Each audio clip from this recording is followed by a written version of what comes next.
आनंद लिखनी ब्लॉग में सबका हार्दिक स्वागत है। सबके मंगल भक्ष की कामना के साथ भागवत कथा के मुनि वेद व्यास जी द्वारा रचित श्रीमद् भागवत में आज के प्रसंग में सती का अग्नि में प्रवेश के बारे में, कैसे सती अग्नि में प्रवेश होती हैं, उस दृश्य का वर्णन आज भागवत कथा में श्री मैत्रेयी जी विदुर जी से कहते हैं इस संबंध में कि सती का अग्नि में प्रवेश कैसे होता है। तो विदुर जी ने इतना कहकर, मैत्रेयी जी कहते हैं कि विदुर जी इतना कहकर शंकर जी मौन हो गए। अर्थात शंकर जी ने कहा कि यदि तुम मेरी बात न मानकर वहाँ जाओगी, यानी अपने पिताजी के यज्ञ में सती से कहा, तो तुम्हारे लिए अच्छा नहीं होगा। और क्योंकि जब किसी प्रतिष्ठित व्यक्ति का उसी के आत्मीय जनों के द्वारा अपमान किया जाता है, तब वह तत्काल उसकी मृत्यु का कारण बना। तो यही बात जब शिव जी ने कहा था, मैत्रेयी जी कहते हैं कि विदुर जी इतना, भगवान शिव ने ये बात कहने पर शंकर जी मौन हो गए, अर्थात चुप रह गए। उन्होंने देखा कि दक्ष के यहाँ जाने की अनुमति देने पर और जाने से रोकने पर दोनों की अवस्थाओं में सती के प्राण त्यागने की संभावना पूर्ण रूप से है। तो इसी के परिणाम स्वरूप जब भगवान शिव ने सती से क्या कहा था, उसका कल के प्रसंग में दोस्तों मैत्रेयी जी कहते हैं कि सती के पिता के यहाँ यज्ञ उत्सव में जाने के लिए आग्रह जब सती ने भगवान शंकर से कहा, तो विदुर जी इस प्रकार ससुर और दामाद के बैर को बहुत समय निकल गया, यानी सती का विवाह होने के बाद काफ़ी समय, लेकिन दक्ष भगवान शिव को बिल्कुल भी पसंद नहीं करते थे, उनमें बैर भाव थे। इसी समय ब्रह्मा जी ने दक्ष को समस्त प्रजापतियों का अधिपति बना दिया, यानी सबका प्रमुख बना दिया। तो इससे उनका घमंड और बढ़ गया, गर्व बढ़ गया, और उन्होंने भगवान शंकर को यज्ञ का भाग न देते हुए बृहस्पति सब नाम का यज्ञ, महायज्ञ आरंभ कर दिया। और उसी समय सती ने देखा कि हमारे निवास स्थान या कैलाश के पास से होकर गंधर्व और उनकी कन्याएं और जो यक्षों की स्त्रियां हैं, चमकीले और सुंदर आभूषणों को से सुसज्जित होकर के, हार पहन करके अपने अपने पतियों के साथ विमानों में, यानी उस यज्ञो उत्सव में जाने का जा रहे हैं। तो सती ने इस संबंध में कहा कि महादेव, सुना है कि इस समय आपके ससुर के यहाँ बड़ा भारी यज्ञ उत्सव हो रहा है, और देखिए सारे देवता वहीं जा रहे हैं। यदि आपकी इच्छा हो, आपका मन हो, तो हम भी चलें। तो अपनी माँ और मौसियों बहनों से मिलने के लिए मेरा भी मन उत्सुक हो रहा है। इसके सिवा इतना बड़ा यज्ञ देखने का भी अवसर हमें नहीं मिलेगा, और अवसर प्राप्त हो रहा है।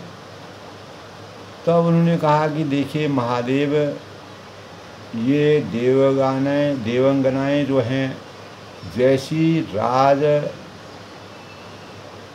यानी साज सज कर धज कर अपने अपने पतियों के साथ मेरे पिता के यहाँ जा रही हैं। ऐसी अवस्था में अपने पिता के यहाँ जाने का मेरा मन क्यों नहीं करेगा? मेरा मन अवश्य छटपटाएगा, स्वाभाविक है। और यही नीति कहती है।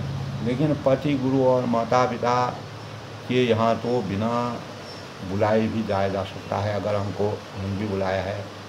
तो भगवान शंकर ने इस संबंध में कहा कि हे सुंदरी, ये ठीक है, अपने बंधुओं के यहाँ बिना बुलाए भी जाया जा सकता है, परंतु जब उनकी दृष्टि दोष और द्वेष में से युक्त, यानी दृष्टि में कोई दोष न हो और द्वेष से युक्त न हो, तो तब जाने में कोई भी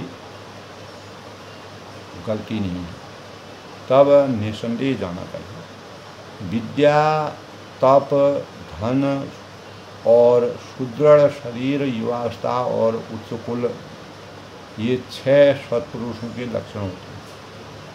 जो अच्छे सत्पुरुष होते हैं उनमें विद्या से परिपक्व होते हैं, तपस्या से परिपक्व होते हैं, धन से, सुदृढ़ता से, शरीर से और युवावस्था से वह अच्छे सुदृढ़ दिखते हैं।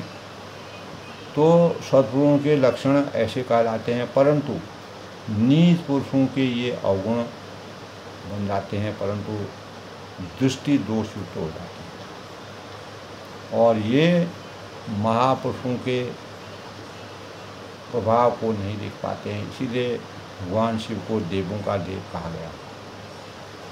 तो सुंदरी, तब भगवान शिव ने कहा कि मैं जानता हूँ कि तुम प्रजापति की सबसे अधिक प्रिय पुत्री हो और दक्ष तीनों पुत्रियों को बहुत प्रेम करते थे। तो तुम्हारे पिता का मुझसे अकारण ही देश है, इसीलिए वहाँ जाने पर तुम्हें मान नहीं मिलेगा, यह मुझे पक्का पता है। इसके बाद शिवजी ने अपने बात को और स्पष्ट करते हुए पार्वती जी को कहा कि तुम्हारे मन में यह प्रश्न होगा कि आपने प्रजापतियों की सभा में उनका आदर क्यों नहीं किया। तो उनको आदर देने तो मेरे पिता का आपसे द्वेष नहीं होता, ये उन्होंने कहा कि अगर आपने उनका आदर अगर किया होता तो वह द्वेष नहीं होता। भगवान शिव ने उनको प्रणाम नहीं किया। तो वह पार्वती से कहते हैं कि नम्रता दिखाना, प्रणाम करना, सम्मुख जाकर दंडवत करने से सब क्रियाएं लोक व्यवहार में होती हैं। लोग अपने व्यावहारिक जीवन का यह एक अंग है। लेकिन जो तत्वज्ञानी लोग होते हैं, जो तत्व की मर्म को जानते हैं, तत्वज्ञानी पुरुष जो होते हैं, सबके अंतःकरण में स्थित वसुदेव को ही नमस्कार करते हैं और किसी को नमस्कार नहीं करते। वैसा ही मैंने किया, लेकिन यज्ञ में मेरे द्वारा कोई अपराध न किए जाने पर भी कटु वाक्यों से मेरा तिरस्कार किया गया। दक्ष तुम्हारे पिता हैं, लेकिन मेरे शत्रु। यदि तुम मेरी बात का न मानकर वहाँ जाओगी तो तुम्हारे लिए अच्छा नहीं होगा, अर्थात तुम अपयश की भागी हो जाओगी। क्योंकि जब किसी प्रतिष्ठित व्यक्ति का उसी के जो आत्मीय जनों के द्वारा अपमान किया जाता है, तो तब वह तत्काल उसकी मृत्यु का कारण बनता है। तब सती की अग्नि में क्यों सती ने प्रवेश किया, यह भगवान शिव की बातें सत्य हो गई। तब मैत्रेय जी विदुर जी से कहते हैं कि ऐसा जब शिव जी ने इस बात को कहा तो शंकर जी मौन हो गए और उन्होंने देखा कि दक्ष के यहाँ जाने की अनुमति देने पर और जाने से रोकने पर दोनों ही अवस्थाओं में सती के प्राण त्याग की संभावना निश्चित है। तो इधर सती जी अपने पिताजी के घर जाने की इच्छा से बाहर जाती हैं तो कभी पति कष्ट न हो, यानी और कभी पति यानी उनके पति यानी भगवान शिव रुष्ट न हो जाए, इस शंका में फिर लौट आती है और वह दुविधा में पड़ गई कि मैं करूं तो क्या करूं, किन कर्तव्य विमूढ़ हो गई। तो स्वजनों के स्नेह बस उनका हृदय भर आता है। एक तरफ प्रेम है, दुलार है, माता पिता के साथ मिलने का मन सबका करता है, एक तरफ पति का अपमान की भावनाएं हैं। शरीर कांपने लगा और वह हे भगवान शंकर की ओर रोषपूर्ण दृष्टि से इस प्रकार देखने लगी कि जैसे उन्हें भस्म कर देगी। स्त्री स्वभाव से उनकी बुद्धि मौन हो, अर्थात वह कुछ नहीं सोच, बड़ी ही व्याकुल हो गई और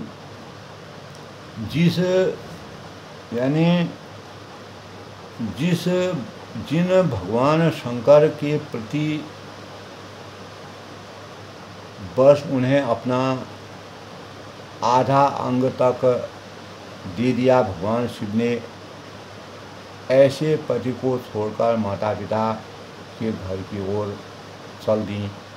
भगवान शंकर ने उन्हें अकेले जाते देख नंदी बैल और कुछ सेवकों को उनके साथ भेज दिया। तो सती अपने समस्त सेवकों को साथ दक्ष की यज्ञशाला में पहुंची तो सब ओर बड़े बड़े महर्षि और देवी देवता विराजमान थे, आसीन थे। पिताजी ने सती को कोई सत्कार नहीं दिया, सती की तरफ उन्होंने देखा तक नहीं, परंतु माता और बहनों के प्रेम से गदगद होकर उसको गले लगाया। तो सती के पिता द्वारा अपमानित होने के कारण बहनों और माता के द्वारा दिए गए उपहार और सुंदर आसन आदि भी उन्होंने स्वीकार नहीं किया। तो लोकेश्वरी देवी सती का यज्ञ मंडल में तो अनादर हुआ ही था। उन्होंने यह भी देखा कि उस यज्ञ में भगवान शंकर के लिए कोई भी भाग नहीं दिया गया है और पिता दक्ष उनका बड़ा अपमान कर रहे हैं। इसलिए बड़ा क्रोध आया सती को और वे रोषपूर्ण वाणी से दक्ष से बोली। सती ने क्या कहा? देवी सती ने कहा कि पिताजी, भगवान शंकर से बड़ा तो संसार में कोई नहीं है जो देवों के देव हैं, और वे तो सभी देहधारियों के आत्मा में विराजमान रहते हैं। उनका न कोई प्रिय है न अप्रिय है, सब समदर्शी हैं। उनका किसी भी प्राणी से बैर नहीं है। आपके सिवा ऐसा कौन है जो उनका विरोध करेगा? और आपने ऐसे साधु पुरुष में भी दोष देख लिया है, यह बड़े आश्चर्य की बात है। तो वे तो किसी के थोड़े से गुण को भी बड़े रूप में देखना चाहते हैं। तो जिनका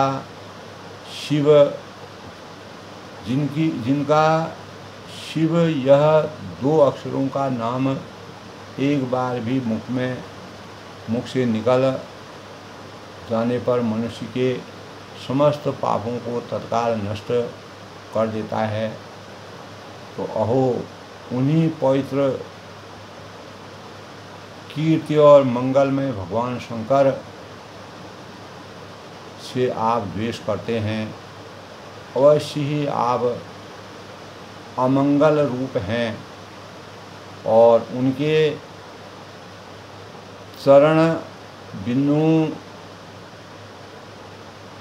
और सकाम पुरुषों को उनका अभीष्ट भोग देते हैं। उन विश्वबुद्धु भगवान शिव को आप बैर करते हैं, उनसे आप बैर करते हैं। अर्थात आपने भगवान नीलकंठ, जिन्होंने समुद्र मंथन के समय यानी विष पी करके देवताओं की लाजा बजा करके वह नीलकंठ कहलाए, उनकी निंदा करते हैं। इसीलिए आपसे उत्पन्न इस शरीर को अब मैं नहीं रख सकती। यदि भूल से कोई निंदित वस्तु खा ली जाए तो उसे वमन करके यानी उल्टी करके मैं निकाल देने से मनुष्य की शुद्धि हो जाती है। जो महापुरुषों की निंदा करता है उससे होने वाले जो जन्म को भी धिक्कार। तो जिसमें भगवान शिव मुझे पुत्री या दक्ष कुमारी कहकर पुकारेंगे उसमें मुझे बड़ी ही लज्जा और खेद होगा, दुख होगा। इसीलिए उससे पहले ही मैं आपके अंग से उत्पन्न इस सौतुल्य शरीर को त्याग दूंगा। इस प्रकार सती ने जब उत्तर दिशा में भूमि पर बैठ गई और उन्होंने आचमन करके पीला वस्त्र ओढ़ लिया और तथा आँखें मूंद कर बंद करके शरीर छोड़ने के लिए वे योग मार्ग में स्थित हो गए। शरीर त्यागने की इच्छा से उन्होंने अपने संपूर्ण अंगों में वायु और अग्नि को धारण किया और अपने पति भगवान शंकर का चिंतन मनन स्मरण करते करते सती ने और सब ध्यान भुला दिए। सिर्फ शंकर जी के चरणों का ध्यान करते करते उनका शरीर तुरंत ही योगाग्नि से जल उठा। अपने आप योगाग्नि अवतरित हो गई और चारों तरफ हाहाकार मच गया। सब ओर यही सुनाई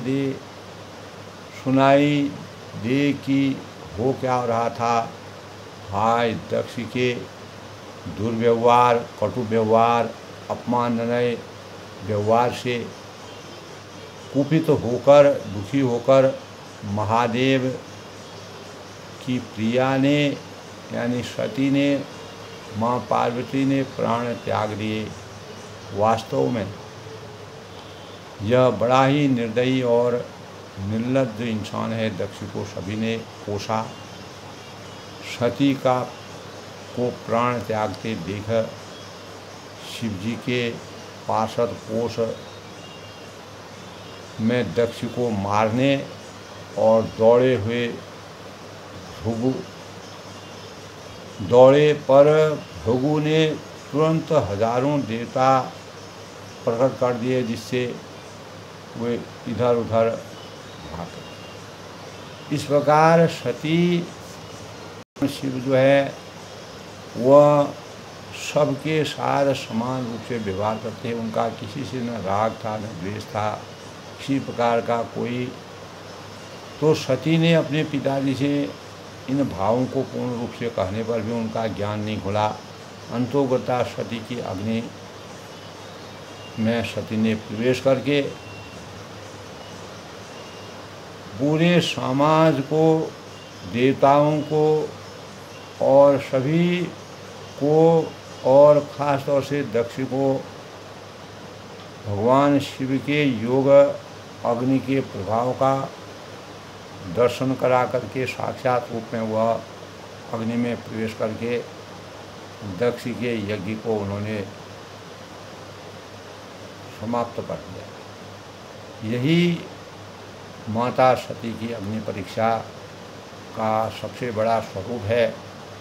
सबके मंगल भविष्य की कामना के साथ भगवान शिवम सत्यं शिवम सुंदरम, शिव ही सत्य है, सत्य ही सुंदर है, शिव सर्वोपरि हैं, शिव देवों के देव हैं।